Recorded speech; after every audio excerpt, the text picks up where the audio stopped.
Hello, ayan. Napakamaulan. Diba? Tayo muna ang nagbabal na natin bumunting gasolinahan. Habang wala pang tao kasi maulan.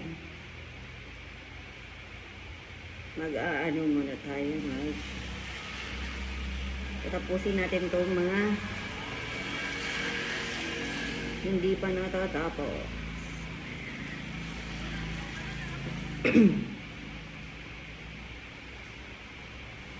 Grabe yung ulan. Isang semana na nagyod. Kailan pa kaya itong mauubos ang ulan?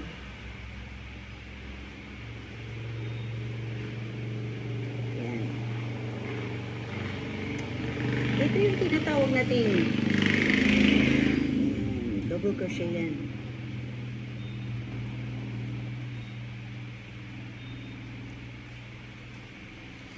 Why do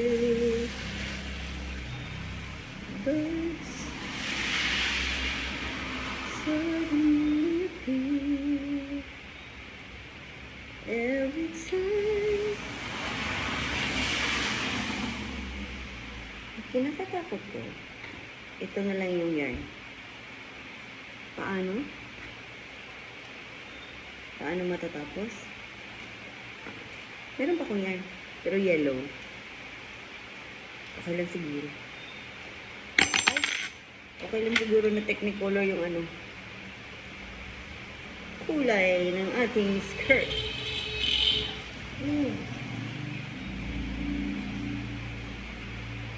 Papagas ata.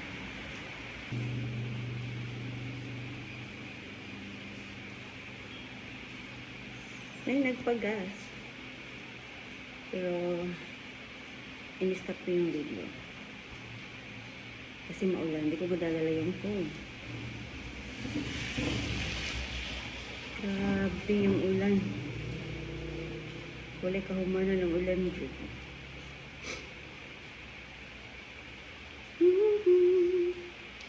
Ang lamig pa naman dito kapag umuulan. Nagpa-fogs.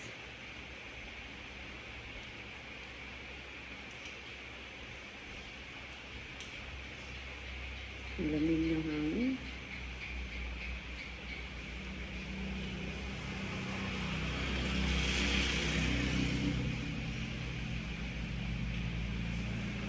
Ganitong mga panahon yung ano eh.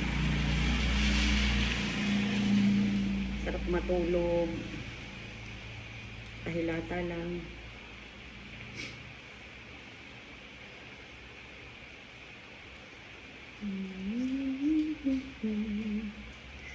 Yan, konti na lang yung pink.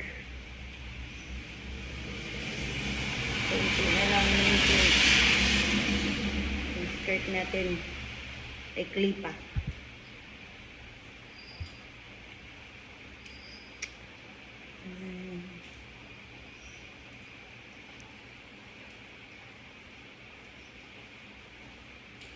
Medyo malayo sa ano, sa syudad tong lugar namin. At marami pa naman hindi nagpapagas.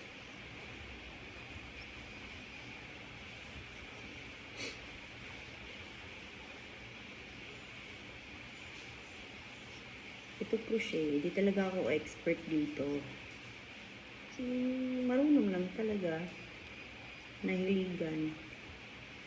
Gawa nung maliliit pa yung mga bata. Ginagawan ko ng mga ano, damit, cute socks, yung mga bonnets, headbands, ganun.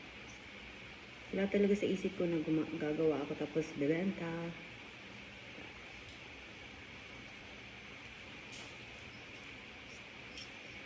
Mainipin ako eh. Kaya minsan kapag trip kong mag-crochet, doon pa ako magko-crochet. Eh kung ibebenta ko, dapat tatapusin ko talaga. Ito, wala. Sarili ko lang talaga para magamit. ginagawa ko para magamit ko yun. Or may gagawin ako para ibigay sa isang tao. Ganun.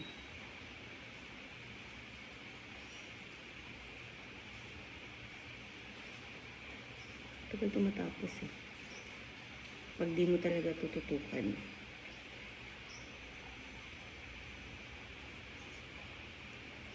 Pwede ko naman talaga siyang pagkakakitaan. Kaya lang minsan tinatamad na akong mag-crochet kapag madami na akong ginagawa. Maliban na lang kapag ganito, magbabantay dito sa gas station. Pag walang customer, habang naghihintay, ito, ganito. Para bisi-bisihan mo.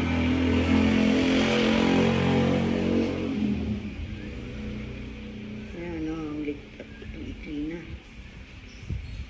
Ito na lang.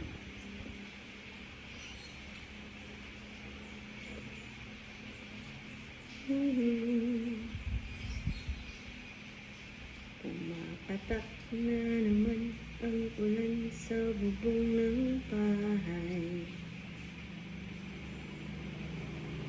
Hanggang doon lang alam.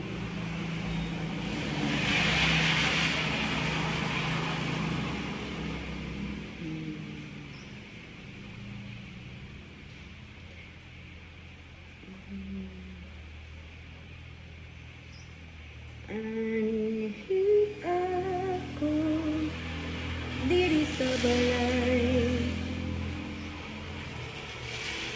kay gimingaw na ko nimo gamay. Hayaw na pagtugay-dugay, pagdaligag ang muklay. Ganahan ko kita, duha diri mo pahuway. Nagsakit ang akong duhay. This is the end. Kaya ang gagawin natin ay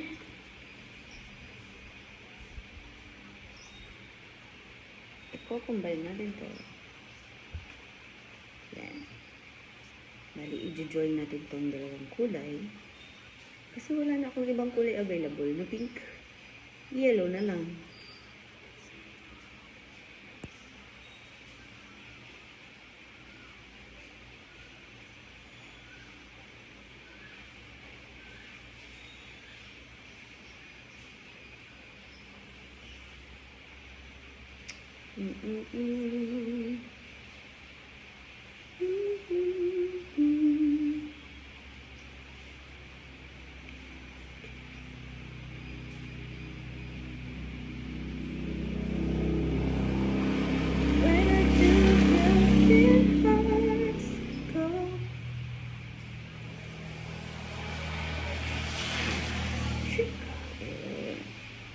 Tapos,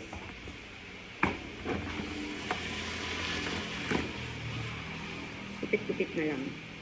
Kupitin natin yung mga excess.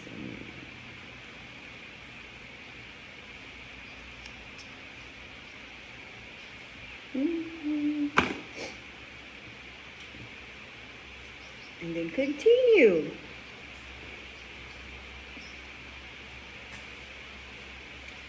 Sabi nila magdaldal daw ako.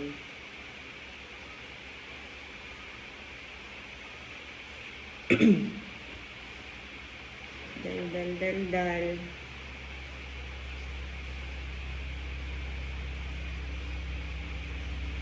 Nag-iba na yung kulay, guys.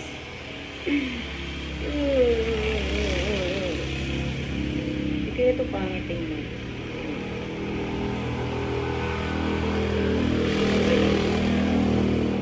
Look at that.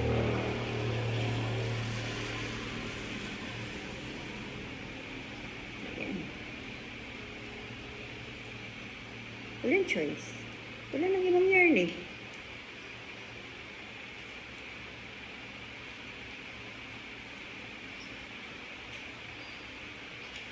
Sinimulan ko to. Tatapusin ko. Kahit na alam ko na magkulang yung yard, kukulang talaga. Ginawa ko pa rin. Okay. Nirisin ako.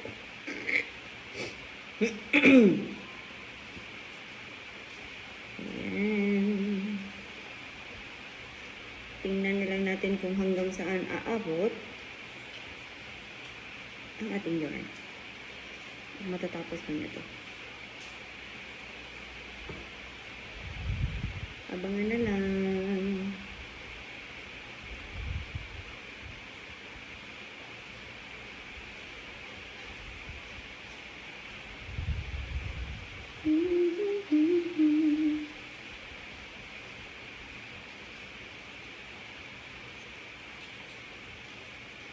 Grabe yung ulan ini. May bagyo pa ba? Lumagpas na daw sa nakaalis na daw sa sa power si si Inday. May sumunod pa ba kay Inday?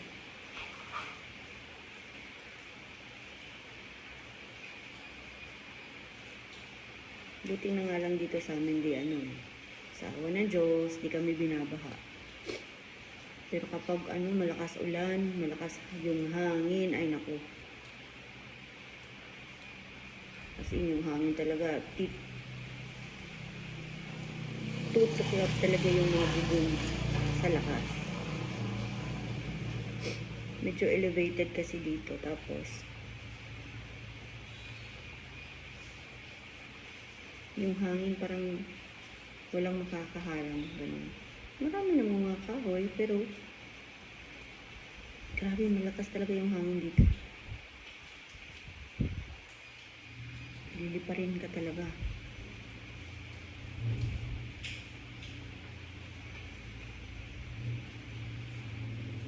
Ay.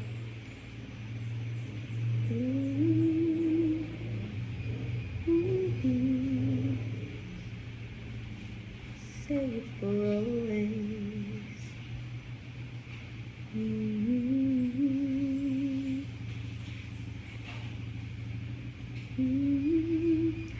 Tsaka wala ako nakaano pa din ako dito, nakatingin sa mga videos ng mga auntie at mga mother, tsaka yung mga kaibigan ng mother ko. Multitasking.